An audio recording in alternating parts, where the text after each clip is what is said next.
Mr. President, welcome back. Thank you so much. Welcome back to the White House Thank you so much, Mr. and the Oval Office. And it's great to be at your side once again. We're going to stay at your side. You know, we stand at a real inflection point in history. I know you and I have talked about this, where the decisions we make now are going to determine the future for decades to come, particularly in Europe. And this is one of those moments. Congress needs to pass a supplemental funding for Ukraine before they break for the holiday recess, before they give Putin the greatest Christmas gift they could possibly give him.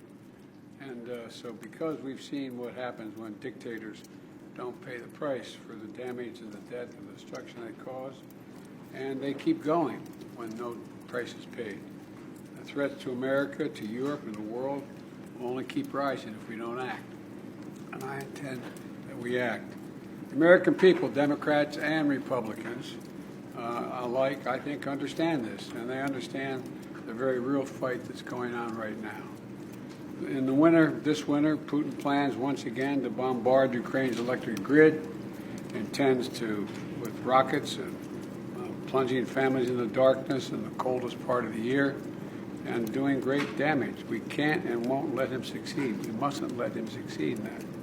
Mr. President, I called on Congress to do the right thing, to stand with Ukraine and to stand up for freedom.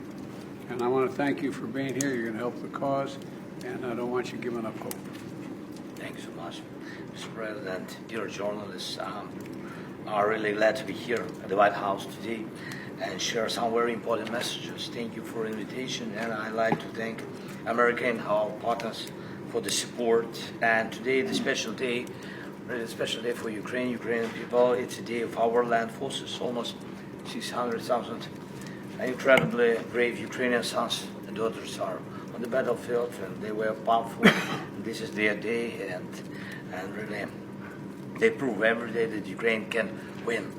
And our forces are advancing, and we have successfully defeated Russia in the Black Sea, and Russia is hiding the remnants of its naval fleet in remote base. And meanwhile, Ukraine has set up an export corridor in the Black Sea that's really boosting our economy and global food security. Yesterday I met with the IMF and World Bank, and they're impressed with the Ukraine's economic growth, almost 5%, and that's significant. Ukraine is gradually becoming less dependent on aid, and we are moving to the right direction, and I want to discuss with the President how to strengthen it, especially enhancing our air defense and ability to destroy Russia's logistics. Our goals for 24 are clear: take away Russia's superiority and disrupt their offensive operations. And I think it's real.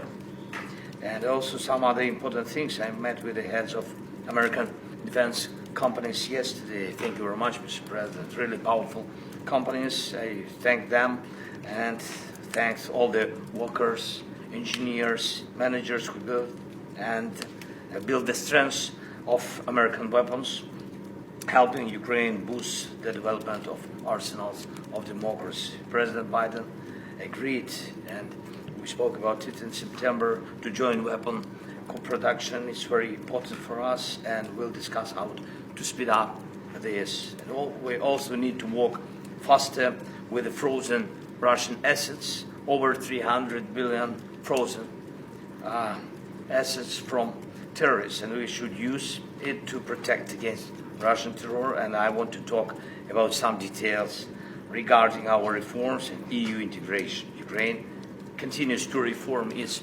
institutions even during the war. It's very important for us, and we are successful. I think that's very important, and people need to be confident that freedom is secure and strong enough to win. Thank you very much, Mr. President. Thank you. Before the press, whoa, hush up a second, okay? I got one more thing to say. I just signed another $200 million drawdown for the Department of Defense for Ukraine, and that'll be coming quickly. Thank you. Thank you very much. President Biden, are you mad at me? President Biden, are you mad at me?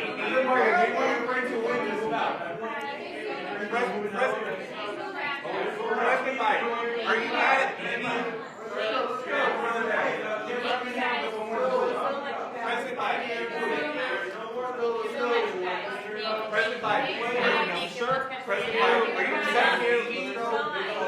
About changing his government? Are you mad at me?